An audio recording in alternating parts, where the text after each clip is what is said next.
You may need to look back at the JSP code presented in the previous lesson. In this lesson, I want to show you the code of the Java class that was generated from it. If you know the kind of code that gets generated, it should make it easier for you to decide where and how to put things in the JSP code.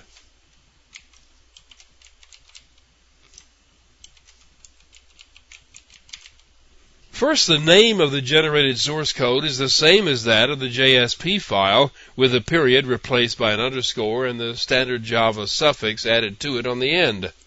Now, the code is generated into a basic template format with your code inserted in the appropriate places. The generated class is a member of the package org Apache JSP. The name of the package is determined by the code generator, and it's generating the code for its own use, so it can name it whatever it likes. Now, these first three import statements are always the same.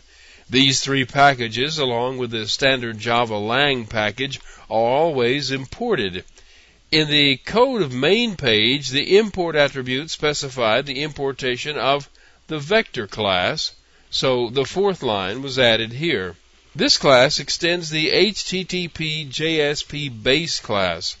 Now, you won't see them in this example, but there are a couple of methods inherited from this class that can be overridden. It's rare that you will need to do this, but if you have some initialization that needs to occur only at the very beginning, you might want to do it in the method named JSP init. You could need to establish a link with a database, for example. The JSP init method is called only once when the object is instantiated, but before any connection has been made to the page. Also, you may want to override the JSP destroy method to release any resources that you're holding, such as an open database. The JSP destroy method is called only once at the very end of the life of the object. Now, these methods are not used very often, but they are there if you need them. The first thing in the class are your declaratives. In the main page JSP file, there were two methods and a reference to a vector object. Nothing is done to this code, it's just inserted just as it was written. Now, this vector object is part of the standard template. It holds a list of dependencies of this class and is returned from a call to getDependents.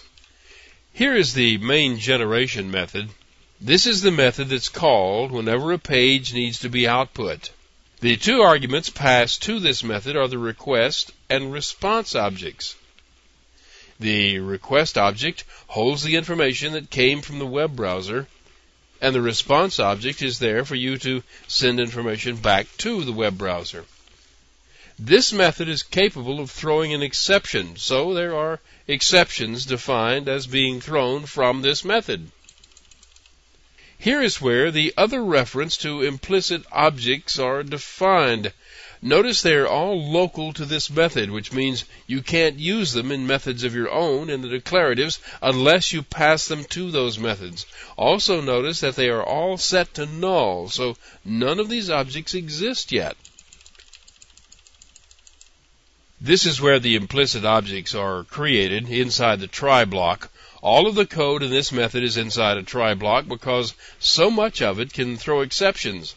Anyway, after this first block of code has finished executing, either the implicit objects exist or an exception has been thrown. Next come the output statements. Any HTML code that you included in your JSP page is written to the output. Your scriptlet Java code is also included here. The calls to the write method output the HTML code from the original page, and the Java code is inserted here to output code in the same stream. The fundamental difference between printline and write is the appending of the carriage return and new line characters at the end. You can call print or write in your code if you prefer. Here, a call is made from the Java code to the method makeDividingLine to output the line of asterisks. This is another call to the same method, but this one was done in the JSP page inside the expression tags, causing it to become part of the generated code. Here is some more Java code inserted into the middle of the write statements. This one adds a few things to the global vector object, then calls showVec elements, passing it the out object so it can output the contents of the vector object. And that's about all. If the calls to print line or write throw an exception, it'll be caught and handled at the bottom of the catch block here.